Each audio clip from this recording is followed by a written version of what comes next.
जैसा कि आप सभी को पता ही है कि इंडियन मार्केट के अंदर रॉयल एनफील्ड अपनी बहुत सारी बाइक्स को ऑलरेडी लॉन्च कर चुका है एंड अब बाइक जो है वो एक इंजन से ईवी के ऊपर शिफ्ट होने की है। यानी कि रॉयल एनफील्ड जो है वो अपनी एक ईवी बाइक को भी बहुत जल्द इंडियन मार्केट के अंदर लेकर के आने वाला है। इवन मैं एक क्या कहूँ, बहुत सारी बाइक्स जो है वो आप लोगों को बेस देखने को मिलने वाली है इस पूरे के पूरे प्रोटोटाइप पे। वैसे तो रॉयल एनफील्ड ने भाई हम लोगों से ऑलमोस्ट सारी की सारी चीज़ें जो है वो शेयर कर दी है। बाइक कैसी रहने वाली है, जब इसकी फर्स्ट इमेजेस निकल करके आई थी तो उस टाइम जो है वो बाइक उतनी ज़्यादा प्रोडक्शन रेडी जो है वो बिल्कुल भी नहीं थी। बहुत सी कमियां थी बाइक के अंदर, बहुत सारी चीज़ें जो है हम लोगों को देखने को नहीं मिलती थी। बट अभी अगर आप लोग देखते हो आज के टाइम में, यानी कि एकदम लेटेस्ट इमेजेस 2025 की जो कि अभी रिसेंटली जो है लद्दाख के पास में इस बाइक की टेस्टिंग के दौरान फोटोज ली गई है, जहां पर चार्जिंग स्टेशन पे जो है ये बाइक खड़ी है एंड और भी बहुत सारी चीज़ें हैं जो कि आप लोगों को इस बाइक के अंदर देखने को मिल जाती है। तो चलिए बात करते हैं क्या लुक्स रहने वाले हैं, क्या डिजाइनिंग रहने वाली है, कितना आपको पावर मिलेगा, क्या प्राइसिंग रहेगी एंड सबसे मोस्ट इंपॉर्टेंट थिंग कि क्या ये इंडियन मार्केट के अंदर आने भी वाली है या फिर सिर्फ और सिर्फ ऐसे ही। तो चलिए वीडियो को स्टार्ट करते हैं। सबसे पहली चीज़ लुक्स एंड डिज़ाइन के बारे में बात करते हैं, जो कि यहाँ पर अगर आप लोग देखोगे ना तो जो आपकी हिमालयन 450 आती है उससे काफ़ी हद तक ये जो है रिजेंबल करती हुई देखने को लगेगी।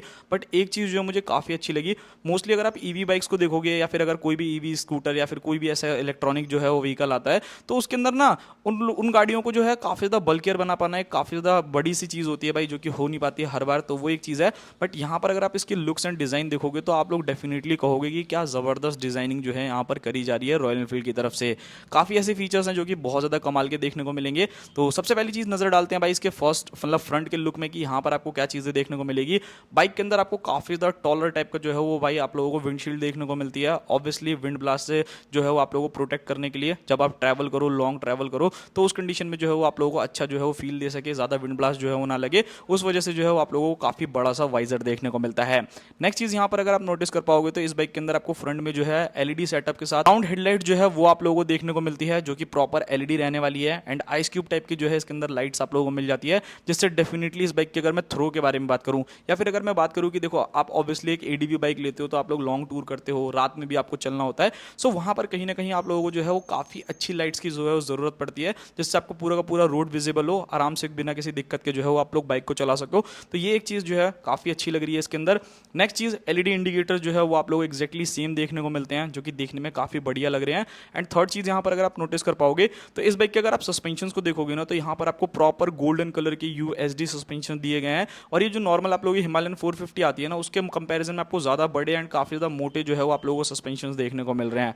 तो ये एक चीज़ जो है मुझे काफ़ी बढ़िया लगी। मतलब अगर आपको और ज़्यादा हार्डकोर ऑफ रोडिंग करना है एज अ ईवी अगर आप लोग ले रहे हो तो भाई ये चीज़ें तो है डेफिनेटली आप लोगों को मिलनी ही मिलनी चाहिए। तो यहाँ पर सस्पेंशन जो फीडबैक है वो काफ़ी बढ़िया है एंड हो सकता है कि इस बाइक के अंदर आप लोगों को फुल्ली एडजस्टेबल सस्पेंशन मिले, लाइक कंप्रेस करने के लिए या फिर रिबाउंड करना अगर आप लोग चाहते हो तो वो चीज़ें जो है वो आप लोग आराम से कर लोगे, जहां पर आपको कोई भी परेशानी जो है वो नहीं होने वाली। तो ये सारी चीजें मैंने आप लोगों को बता दी। नाउ अब बात करते हैं, अब जैसे कि यहाँ पर अगर आप लोग बाइक को चेकआउट करोगे, इसका पूरा का पूरा साइड प्रोफाइल चेक करोगे ना तो इसके अंदर आप लोगों को हिमालयन 450 से काफी चीजें अलग देखने को मिलेगी। ऑब्वियसली जहां पर आपको इंजन देखने को मिला करता था, अब वहां पर आपको दो बड़ी लिथियम बैटरीज जो है वो देखने को मिलती है। स्टार्क मोटर जो है वो आप लोगों को मिलने वाली है, जो कि काफी पावरफुल रहने वाली है, काफी ज्यादा जबरदस्त आपको टॉर्क एंड काफी ज्यादा अच्छा पावर जनरेट करके देगी, जो कि लिटरली काफी बढ़िया रहने वाला है। एंड ऑफ रोडिंग में जिन सब सारी चीजों की आपको जरूरत है तो वो चीजें तो इस बाइक के अंदर आपको मिलेंगी ही।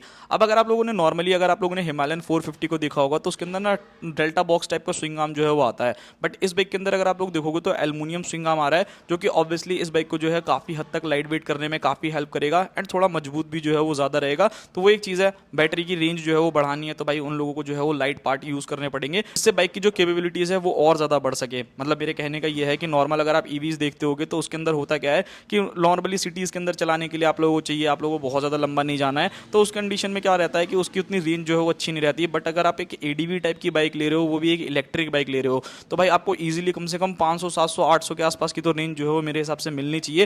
बाकी देखते हैं कि रॉयल एनफील्ड वाले क्या कर रहे हैं भाई, बिकॉज यहाँ पर बैटरी बैकअप देखोगे ना तो बहुत बड़ी बड़ी सी बैटरी लगाई है। एंड इन बैटरी की एक चीज़ काफ़ी बढ़िया है कि अगर आप लोग इनको निकाल करके चार्ज करना चाहो, मतलब अपने घर में लगा करके चार्ज करना चाहो, तो वो भी जो है वो आप लोगों के लिए काफ़ी ज़्यादा बढ़िया रहेगा। बाकी अभी फिलहाल देखोगे तो ये चार्जिंग स्टेशन पे चार्ज हो रही है, चार्जिंग स्टेशन से भी चार्ज की जा रही है एंड उसी के साथ एक ट्रैवलर भी जो है इनके साथ चल रहा है, जिसके अंदर आप लोगों को जो है बाकी अलग से चार्ज जो है वो करने के लिए देखने को मिल रहा होगा।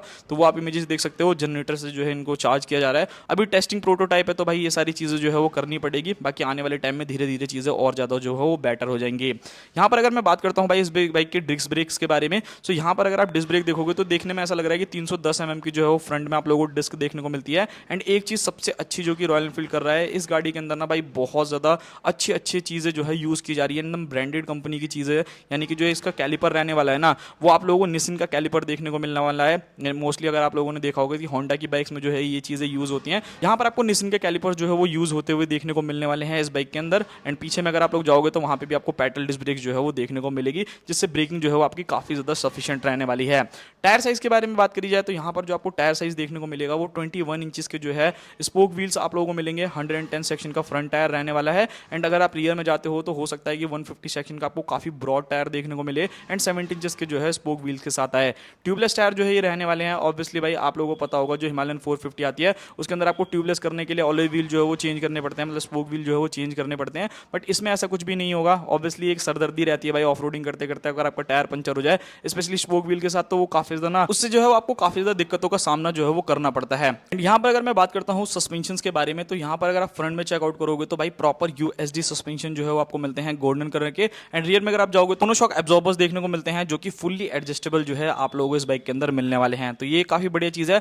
अब भाई मेन क्वेश्चन आता है कि भाई प्राइसिंग क्या है एंड लॉन्च डेट जो है वो क्या रहने वाली है एंड पावर कितना जनरेट करेगी। तो देखो मैं आप लोगों को ये जो भी चीजें बता रहा हूँ भाई ये एक्सपेक्टेड है। वैसे तो मैंने बड़ी बड़ी वेबसाइट्स पे पढ़ा है, अभी रॉयल एनफील्ड का कोई ऑफिशियल नहीं निकल कर गया है कि कब वो बाइक को लेकर के आएंगे या फिर क्या प्राइसिंग रहने वाली है, क्योंकि स्पेसिफाइड अगर आप इस ईवी की बाइक को देखोगे ना तो यहाँ पर कोई कंपटीशन नहीं है। मतलब ईवी में भी मेरे को नहीं लगता कि कोई भी एडीवी टाइप की बाइक आपको मिलती है। और भी बहुत सारी बाइक्स आती हैं ईवी में, मतलब स्पोर्ट्स बाइक आप लोगों को मिल जाएगी, नेकेड बाइक आप लोगों को मिल जाएगी, बट अगर आप एक एडीवी टाइप की बाइक देख रहे हो तो मुझे नहीं लगता कि वो चीज़ें आप लोगों को यहाँ पर देखने को मिलती है अभी तक। तो इस बाइक की जो प्राइसिंग रहने वाली है आराम से आप मान के चल सकते हो 5-5.5 लाख रुपए के आसपास में तो होगी। एंड 40% जीएसटी जो है वो और इंक्लूड हो गया है, तो भाई उससे भी जो है वो प्राइसिंग आप लोगों की इंक्रीज होने के चांसेस जो है वो काफ़ी ज़्यादा रहने वाले हैं। तो ये चीज़ देख लेना। बाकी लॉन्च डेट के बारे में अगर मैं बात करता हूँ कि कब तक इंडियन मार्केट के अंदर आने वाली है, तो 2025 के एंड तक जो है वो हो सकता है कि इस बाइक की कुछ टीजर वीडियोस या फिर कुछ चीज़ें हम लोगों को पता चल जाए। एंड 2026 तक ही आप लोग मान के चलना कि भाई स्टार्टिंग तक ही जो है ये बाइक आप लोगों को देखने को मिलेगी। बाकी यहाँ पर अगर आप सीट चेकआउट करोगे तो सीट जो है ना वो भाई काफ़ी ज़्यादा बढ़िया लग रही है। मतलब एक ही पूरी की पूरी सीट जो है फ्यूल टैंक से लेकर के प्रॉपर जो आपकी रियर वाली सीट है वहां तक जा रही है। अब ये जब प्रोडक्शन रेडी होकर के आएगी तो यहाँ पर कुछ और काउल टाइप का कुछ देंगे या ऐसी सीट टाइप की रहेगा, तो वो तो मैं कह नहीं सकता, आने वाले टाइम में हमें पता चलेगा।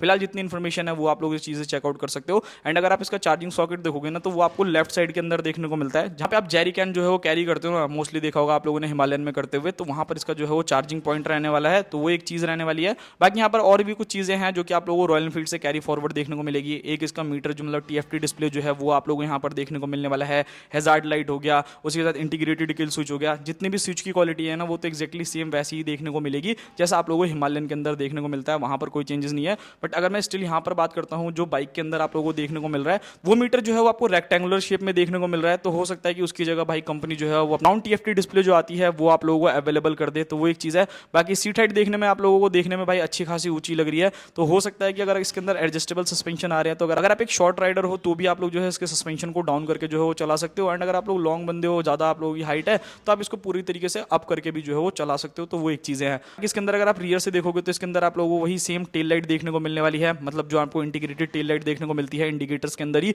वही यहाँ पर भी आप लोगों के लिए अवेलेबल है। ब्लॉक पैटर्न टायर जो है वो देखने को मिल रहे हैं जो कि प्रॉपर ऑफ रोडिंग करने के लिए एंड हार्डकोर ऑफ रोडिंग करने के लिए जो है गाइस बनाए गए हैं। तो ये था पूरा का पूरा वीडियो। बाकी आप लोगों को क्या लगता है भाई कि इलेक्ट्रिक हिमालयन के अंदर क्या क्या चीज़ें जो है वो ऑफर करनी चाहिए, आप मुझे जरूर कमेंट बॉक्स में बताना। मिलते हैं किसी और नेक्स्ट वीडियो में, तब तक के लिए बाय बाय।